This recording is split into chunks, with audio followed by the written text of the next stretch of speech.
Os habéis dado cuenta, se oye, ¿no? Os habéis dado cuenta que ha habido gente que se ha ido, no es porque lo hayamos aburrido, sino que han ido a una concentración sobre el pueblo palestino que se ha celebrado, o que se está celebrando ahí a las 8 en la plaza de España. Yo quería intervenir como miembro de Podemos en este foro, diciendo que Podemos, o miembros de Podemos, aunque no lo haya decidido, pero sí hemos decidido que defendemos los derechos humanos, y en Palestina se están violando todos los días, a todas las horas, los derechos humanos contra el pueblo palestino. Entonces, no sé si os habéis dado cuenta, ha habido muchos compañeros que se han ido, ya se han ido por eso, porque yo también me quería haber ido, pero no puedo estar en 5 sitios a la vez, porque hoy he tenido la suerte de que había 6 sitios para ir a la misma hora, 6 sitios, incluido una película que están echando en el Centro de Historia, que yo no la conozco, pero ya la veré, porque tengo tiempo. Yo con relación a la mala educación, quería decir una cosa. Ya habéis visto que el rollo de la concertada no viene de ahora, viene de la ley del concordato que se firmó antes de la Constitución, en el 78. En el 78 da ese concordato, que fue anterior a la Constitución, da poderes a la Iglesia le da muchos poderes, pero uno de ellos es el fomento de la educación, la religión en la escuela, en los cuarteles y tal. Ni el gobierno socialista, ni el gobierno del PP han denunciado ese concordato. Y entonces lo que hay que hacer es denunciar ese concordato y firmar un nuevo concordato con la Santa Sede, que se llama así, para regular las relaciones del Estado español con la Santa Sede.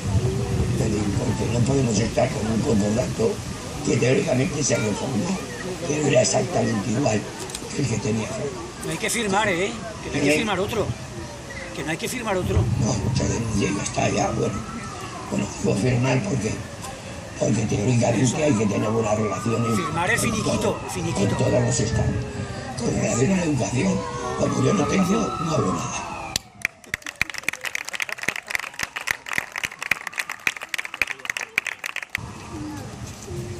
Hola, buenas tardes. Simplemente comentaros lo que me ha pasado hoy, no a mí, a mi hija. Bueno, yo creo que estará pasando a muchos jóvenes que quieren estudiar, ¿no? Mi hija ahora empezaría a estudiar en la universidad. Entonces se ha ido a informar, ha venido con la papeleta de que para empezar a estudiar hay que pagar 1.900 euros. Una familia obrera, unos trabajadores. Para que nuestros hijos puedan estudiar vamos a tener que hacer un desembolso de lo que quizá hemos estado ahorrando en casi toda nuestra vida laboral, ¿no? Entonces, a los 1.900 euros hay que sumarle otros 800 o 900 euros, más luego los viajes que tiene que ir a Calatayud y demás. Eso para una familia obrera. Decir que es un gran abuso, es lo que está haciendo este puñetero gobierno y el PSOE, como aliado, el que no les interesa de que nuestros hijos estudien, de que nuestros hijos tengan que competir con sus hijos, porque posiblemente les quiten esos puestos de trabajo.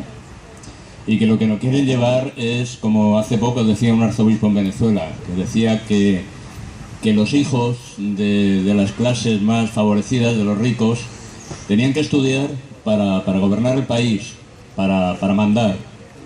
Y los hijos de los obreros únicamente tenían que ser sus estudios para aprender a obedecer. Entonces lo que tenemos que hacer es no permitir eso en este gobierno y cortarlo, ¿eh? Vamos a por ellos y no les vamos a permitir que sigan no dejando a nuestros hijos estudiar. Gracias.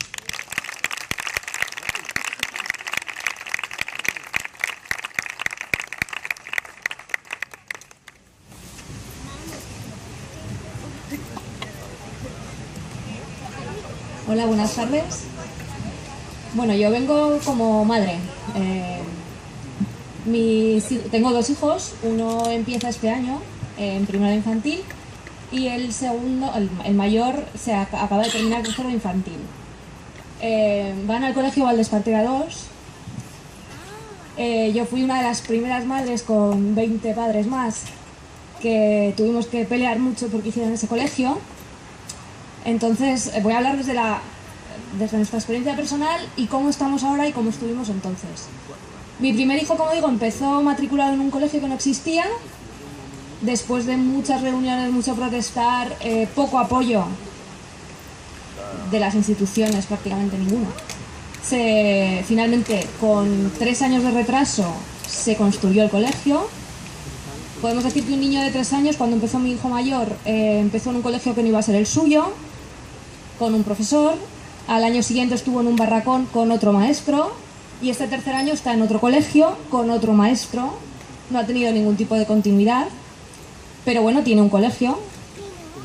Mi hijo pequeño, que va a empezar ahora en septiembre, va a ir al colegio, al que le falta la construcción todavía de primaria, solo está infantil. Es un colegio de 3 vías que han ampliado a 5 sin aumentar el profesorado.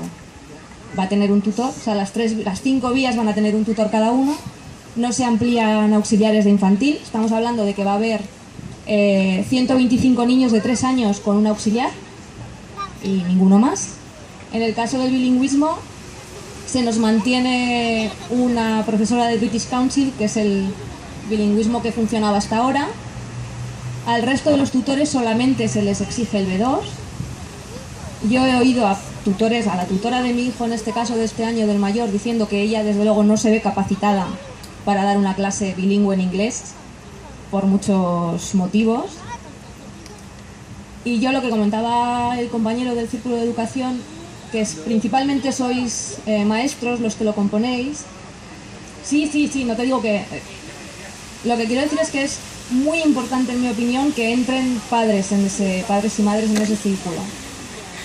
Pero que ahí también hay una pelea muy grande que hacer, porque en nuestro colegio yo creo que seremos 20 los que nos movemos, los que nos quejamos, los que vamos a hablar con el director, los que presentamos quejas, los que...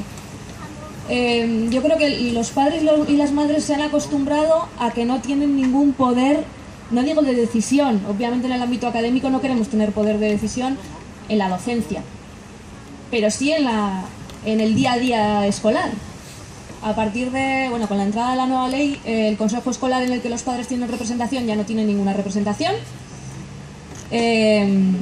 Y nosotros hemos vivido últimamente una situación que te hace darte cuenta de cómo es darse cabezazos contra... O sea, que el enemigo está dentro de tu propio círculo de personas. En nuestro colegio se ha planteado el cambio de denominación para que deje de llamarse Valdespartera 2, y el nombre elegido en consejo escolar es el nombre de un santo. Entonces, el hecho de que ciertos padres que llevamos a nuestros hijos a una escuela laica estemos en contra de que se adopte un nombre religioso para un centro escolar, nos ha llevado a enfrentarnos entre nosotros mismos, hasta el punto de que hay padres que consideran, se hizo una encuesta para conocer la opinión mayoritaria de los padres, que no teníamos derecho a dar nuestra opinión. Hubo gente que se ofendió porque se les pidiera la opinión. Nos tuvimos que oír que lo del término religioso, y os digo que es el nombre de un santo, estaba cogido con pinzas. O sea, una cantidad de cosas para no meterse en ese campo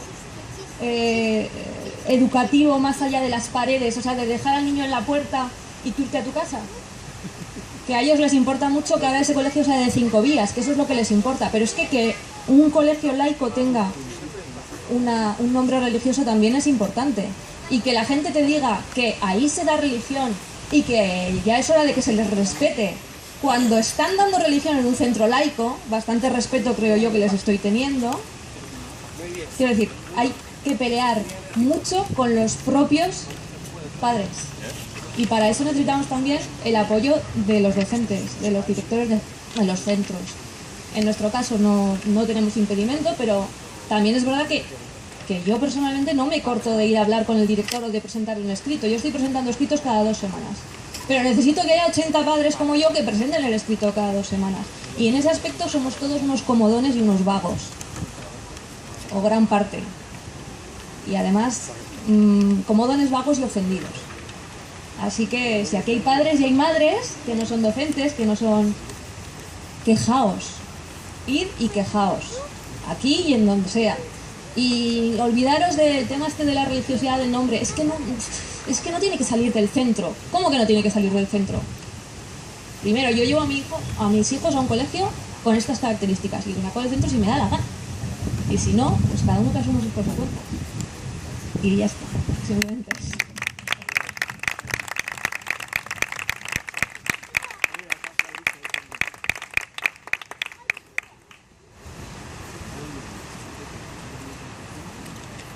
Si nadie más quiere tomar la palabra, pues la tomo yo. La voy a tomar ya no como la que presenta el acto de Podemos, sino como estudiante de doctorado de filosofía. Y como representante de la SAF, que es la Asociación de Filósofos de Aragón. Y también como participante del Círculo Podemos Universidad. Quizá porque creo que aquí hay una cosa que no hemos dicho, y es que parece que todas estas cuestiones de la educación son unas cuestiones que responden a recortes o a cuestiones económicas. Entonces a mí me gustaría contar un caso de censura, y sobre todo de censura ideológica, que es lo que está sufriendo la filosofía en las aulas con la nueva ley Wert. El señor Wert no quiere que ni vuestros hijos ni nosotros como jóvenes pensemos. No quiere crear ciudadanos críticos. Quiere tener alumnos que sean muy eficientes y que económicamente respondan a lo que pide el mercado, punto pelota. Para conseguirlo echa la filosofía de las aulas y por lo tanto la convierte en una vía que no va a ser obligatoria y por lo tanto nos echa a los profesores de las aulas. Esto ya lo sabemos porque las SAF llevamos luchando, tratamos de pararlo y bueno, pues no nos han hecho ni caso. Y quizá lo más sangrante es lo que ha ocurrido hace una semana.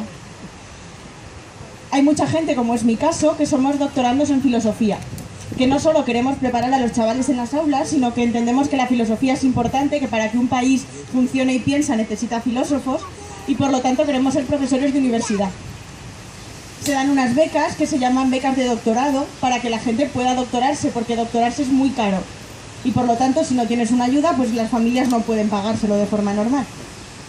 Esas becas de doctorado se han resuelto en junio, y a los filósofos sospechosamente nos han sido mayoritariamente denegadas. La resolución no tiene ni los escrúpulos de falsificar la denegación con ninguna cuestión, podrían haberlo por lo menos maquillado, sino que la denegación es política y explicitan que es una cuestión política. El ministro Wert me mandó una carta personal firmada a cada uno con su nombre, y en ella el señor decía que los filósofos que nuestro programa de investigación o lo que queremos hacer para cambiar el pensamiento político de la ciudadanía, que no entraba dentro de los parámetros de investigación española. Aquí, si investigamos, que es poquito, y si formamos a gente para las universidades, que también es escaso, pues por favor que sean economistas o que sean políticos de su lado. Pero si es gente que piensa o que fomente el pensamiento, pues no.